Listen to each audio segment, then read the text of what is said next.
Hello friends, myself Rasika Pagaria from Araham College. In last lecture, we were studying about the Rashtrakutas, then rise of Rashtrakutas, Danti Varman or Danti Durga. In that, we studied about the Krishna one, then Govinda 2, Dhruva, Govinda 3, Amog Varsha 1, Krishna 2, wars with Bhoj, war with the Eastern Chalukyas, relations with Cholas, Indra 3, Govinda 4, Krishna 3, Khutiga, Karta 2, and after that there was the end of the Rashtrakutas. After the Karta 2 was the last king, last empire, last king of the Rashtrakutas, and after that it disappeared from the history. Now we'll move towards the next topic, that is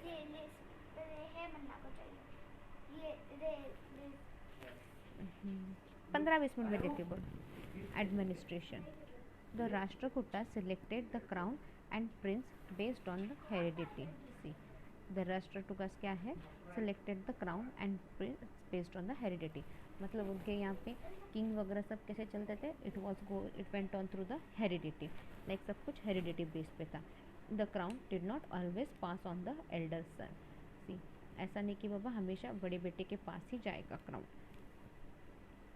The most important position under the king was the chief minister. See, the most important position under the king was the chief minister. See, वो जो chief minister था, he was given the important position. Under him was the commander. That is the Dandanayaka. The foreign minister Mahapashapata Dharika, and a prime minister Mahatya or Purnamatya, all of whom were usually associated with one of the feudatory king. See, अपने को पता था इनके पास feudatory system चल रहा है, right? We all are aware of it. We are aware of the feudatory system and all. तो हर एक feudatory के पास क्या था? There was someone to assist them. Like commander को क्या बोलते हैं? धनायका. See, commander was called as the धनायका. Then the foreign minister महाशतपथिका. foreign minister को क्या बोला इन्होंने? महाशतपथिका बोला है, right? Then thereafter prime minister को महामात्या. All of whom were usually associated, और ये सारे associate थे एक राजा था उनके पास, like they all were associated with one or the other.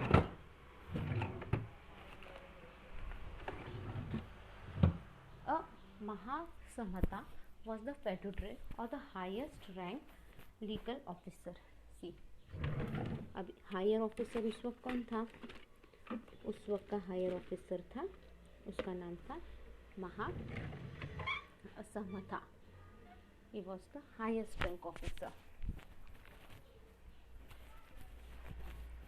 Then all cabinet ministers were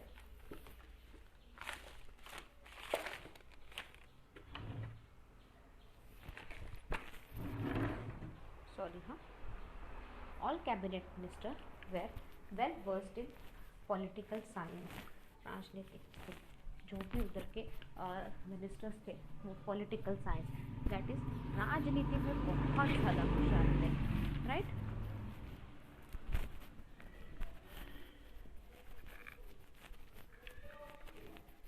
and process military training. और उनको सी जो भी वो मिनिस्टर्स थे क्या थे, वो पॉलिटिकल में बहुत होशियार थे और उनको मिलिट्री ट्रेनिंग भी दी जाती थी. They are experts in the military training.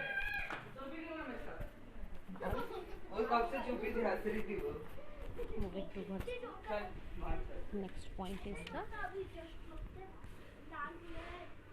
then the kingdom was divided into mandala और राष्ट्रास, provinces. See, ये जो kingdom था वो क्या हुआ? The kingdom was divided into mandalas और राष्ट्रास. A rashtra was ruled by Rashtrapati, whom on occasion was emperor himself. See, अभी kingdom कैसे divided हुआ था? Kingdom was divided into Mandla और राष्ट्र, और फिर राष्ट्र पे जो रूल करता था उसको अपन बोलते हैं राष्ट्रपति। और ये राष्ट्रपति क्या है, कभी कभी एम्परर बन जाता था खुद ही, like he used to behave like a king, कभी कभी उसको किंग की अथॉरिटी भी दी जाती थी on certain occasions. Under a rashtra was a vishaya district overseen by a vishayapati. See, under a rashtra was a vishaya overseen by the Vishayapati. Below the Vishaya was the Nadu, looked after the Nadu Gowda. Sometimes there were two such officers, one assuming the position through heredity and other appointed centrally. See, below the Vishaya क्या था, नायडू था, और he used to look by the Nandu Gowda. Sometimes there were two officers. एक को क्या position दी जाती थी, एक को हेरिडिटी वाइज दी जाती थी पोजीशन, और दूसरे को सेंट्रल अपॉइंट करते थे। सी, राष्ट्रकूटास में क्या था, हेरिडिटी वाइज बहुत कुछ चलता था उनके यहाँ पे, तो एक ऑफिसर को वो लोग खुद अपॉइंट करते थे सेंट्रल के थ्रू, और एक हेरिडिटी वाइज उसको पोजीशन मिल जाती थी। The lowest was grama or village administered by a grihapati or prabhu gaunda. See, the lowest was a gama or village administration. See, सब जगह यही था, हर जगह क्या है, lowest administration was a grama or village admired by the gramapati or prabhu Govinda. The Rashtrakutas army was made of large contingent of infantry, horsemen and elephants. See, अभी राष्ट्रकूटास के आर्मी में कौन था, वो आर्मी में बहुत ज़्यादा क्या कहते, इन्फेंट्री थे, हॉर्समैन थे एंड एलिफेंट्स थे, क्योंकि उन्होंने अपना मिलिट्री पावर स्ट्रॉन्ग रखा था, और एलिफेंट्स, और अभी उसमें इसमें इन्फेंट्री थे, हॉर्समैन थे एंड एलिफेंट्स थे। A standing army was always ready for war in the cantonment in the regal capital of Maniakheda. See, a standing army क्या था, जो स्टैंडिंग आर्मी है वो हमेशा रेडी रहती थी वॉर करने के लिए, और ये कहाँ पे खड़ी रहती थी, पूरी मेन स्टैंडिंग आर्मी कहाँ पे थी उनकी, इन द कैपिटल ऑफ मनियाखेड़ा में थी।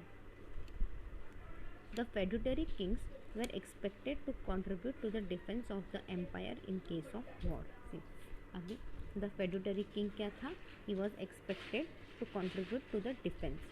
अब वो जो feudatory kings थे उनका क्या काम था, जब भी डिफेंस होगा उसके अंदर आप कंट्रीब्यूट करोगे, वॉर होगा, डिफेंस होगा, इन सब में आपका कंट्रीब्यूशन चाहिए।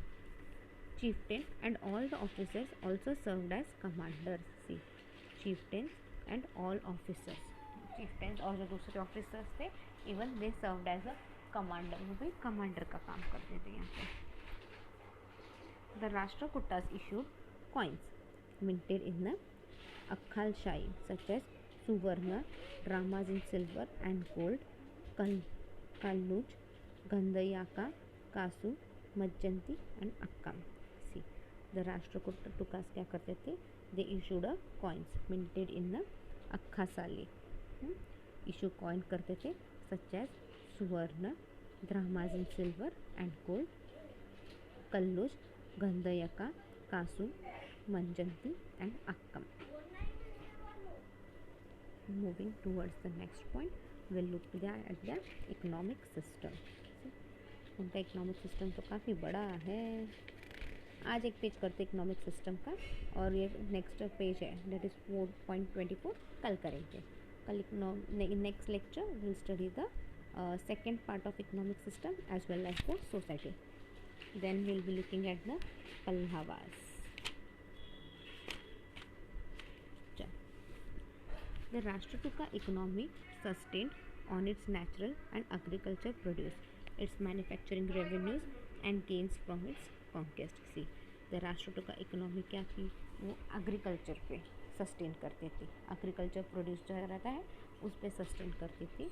Then it manufacturing revenue and gains from its conquest, फिर वो रेवेन्यू प्रॉफिट सब कहाँ से लाती थी, जब वो किसी पे कॉन्कर करते थे तो उनके पास से जो भी उनका खजाना रहता था वो सब लूट लेते थे। Cotton was the main crop of the region of southern Gujarat, Khandesh and Berar. से मेन क्रॉप क्या था उनका, cotton. cotton was the main crop of the region of southern Gujarat, Khandesh and Berar. Minagar, Gujarat, Ujjain, Paitan and Tagara became important center of textile industry. See, Minagar, Gujarat, Ujjaini, Paitan and Tagara ये क्या बन गए? They all became the important center of the textile industries. See, उस वक्त textile भी अच्छे से flourish हो रही थी. See, apart from agriculture produce, textile industries also, textile industry was also growing very well in this period. Okay. Muslin cloth was manufactured in Paitan and Varanga. The cotton yarn and cotton was exported from Bharuch. See, muslin cloth, muslin आज अपन देखिए ना, muslin cloth आज कितना famous है अपने यहाँ पे भी. आज मुस्लिन कपड़े की फैशन है ना. मुस्लिन क्लॉथ उस वक्त वो मैन्युफैक्चर्ड होते थे इन पैठन एंड वारंगल. राइट, जो मसलिन क्लॉथ है ये कहाँ पे मैन्युफैक्चर होता था? Paithan and Warangal. The cotton yarn and cloth was exported from Bharuch. See, the cotton yarn and clothes. अब cotton yarn and clothes ये कहाँ से एक्सपोर्ट होते थे? This used to be exported from Bharuch. White salicos were manufactured in Burhanpur and Berar and exported to Persia, Turkey, Poland, Arabia and Egypt. See, white salicos ये कहाँ पे manufactured होते थे? This used to be manufactured in Burhanpur and Berar and exported to Persia, Turkey. ये यहाँ पे बुरहानपुर में manufacture होते थे और बेरर में भी होते थे और वहाँ से वो एक्सपोर्ट होते थे to Persia, Turkey, Poland, Arabia and Egypt. और वहाँ से क्या करते थे? They used to get exported to Persia, Turkey, Poland, Arabia and Egypt. देखो इंपोर्ट एक्सपोर्ट का ट्रेड कितने अच्छे से चल रहा था यहाँ पे. In the Konkan region large quantities of betel leaves, coconut and rice were produced, while the lush forest of Mysore produced sandal, timber, pecan, ebony. In Konkan region क्या था? Large quantities of कोकन में क्या था? बहुत ज़्यादा quantities of betel leaves, coconut और rice produce होते थे. और जो मैसूर में जो फॉरेस्ट है उधर से सैंडल, टिम्बर, टीक और एबोनी मिलता था. Essence and perfumes were exported from the port of Thane and सैमूर. सी, अब ये जो इसेंस और परफ्यूम ये क्या करते थे? ये एक्सपोर्ट होते थे. कहाँ से होते थे export? From the port of Thane and Saimur. Thane and Saimur के पोर्ट से इसेंस और perfume were to be exported. The Deccan was rich in minerals, that is copper mines of Chuddappa, Bellary, Chanda, Buldana, Narsinghpur, Ahmednagar, Bijapur and Dharwar were important source of income. See, जो Deccan area है that was rich in minerals. Deccan area में बहुत ज़्यादा minerals मिलते थे. अब Deccan area में copper mines कहाँ कहाँ आपको देखने मिलेंगे? First was the Chudappa, then Ballari. Ballari का मैंने आपको बोला था ना, जीन्स के लिए वगैरह फेमस था. I used to go there, my aunt was from Ballari. In holidays I used to go with her and her. तो मैंने आपको ये शायद बल्लारी के बारे में बोला था. तो बल्लारी, चंदा, बुल्धाना, नरसिंहपुर, अहमदनगर, बीजापुर एंड धारवाड़. इधर से क्या था? We used to get a major income, source of income. Diamonds were mined in Chudappa, Ballari, Kurnool and Golconda. The capital of Mankheda and Davangiri were important diamond and jewelry trading center. See, अब कॉपर माइंस देखे अपन ने. अभी डायमंड्स के भी माइंस थे वहाँ पे. Okay, diamonds were mined in. Diamonds कहाँ से आते थे अपने यहाँ पे? Chudappa, Ballari, Kurnool, Golconda. The capital Mankheda and Devagiri were important diamond and jewellery trading centre. ये सब क्या थे? There were the important trading centre. The leather industry and tanning flourished in Gujarat and some regions of northern Maharashtra. See, the leather industry और tanning, मतलब main जो leather industry और tanning ये कहाँ पे थी? This flourished in Gujarat और in some part of the northern Maharashtra. Mysore with its vast elephant herds was important for the ivory industry. See, Mysore में जंगल थे, हाँ मैसूर जंगल के आसपास ही था, तो एनिमल के हर्ड्स मतलब वो वाइट कलर के रहते हैं ना, वो क्या थे, और वो बहुत ज़्यादा वहाँ से वो इम्पोर्टेंट थे, और उससे क्या आइवरी इंडस्ट्री फ्लरिश होती थी, उससे आइवरी इंडस्ट्री हो रही थी वहाँ पे develop. The Rashtrakuta Empire controlled most of the Western Sea board of the subcontinent, which facilitated its maritime trade. See, Rashtrakuta के एम्पायर क्या करते थे? They used to control over the Western seaboard or subordinated, which facilitated its maritime trade. Port of Bharuch was one of the most prominent port in the world at that time. See, Port of Bharuch क्या था? It was the one of the most important port in the world at that time. पूरे world में ये important port था, Port of Bharuch. The empire's main export were cotton yarn, cotton cloth, muslin, hides, mats, indigo, essence, perfume, betel nuts, coconut, sandal, teak, timber, sesame oil and ivory. See, उस वक्त ये जो Rashtrakuta empire है वो क्या क्या export करता था? It use to export iron, it used to export cotton yarn, cotton cloth, muslin, hides, mats, indigo, perfume, betel nut, coconut, sandal, teak, timber, sesame oil and ivory. Its major imports were, अभी क्या क्या अपन दूसरे country से imports करते थे?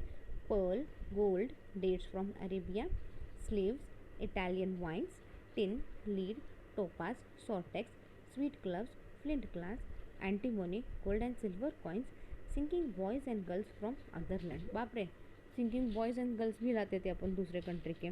ठीक है, topaz, sweet club, glass, ये सारा समझ में आता है, बट गाना गाने के लिए बॉयज़ एंड गर्ल्स भी अपन दूसरे कंट्री से लाते थे.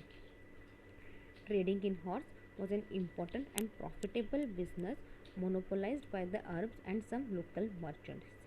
ट्रेडिंग इन हॉर्स के साथ हॉर्स की डील वगैरह करना ही क्या था उस वक्त एक प्रॉफिटेबल बिजनेस था, और अरब्स की इसमें मोनोपोली थी. The Rashtrakuta government levied a shipping tax of 1 gold gananayaka on all foreign vessels. से राष्ट्रकूटा गवर्नमेंट क्या करती थी? शिपिंग टैक्स लगाती थी of 1 gold gananayaka on all foreign vessels. Gananayaka मतलब आज अपने यहाँ पे रुपीज़ है, वैसे उस वक्त का वो करेंसी होगा. So we'll wind up our lecture here. In next lecture we'll finish this economy point and ये society point भी ख़त्म हो जाएगा next lecture में. फिर उसके बाद के lectures में we'll start with the Pallavas. Thank you.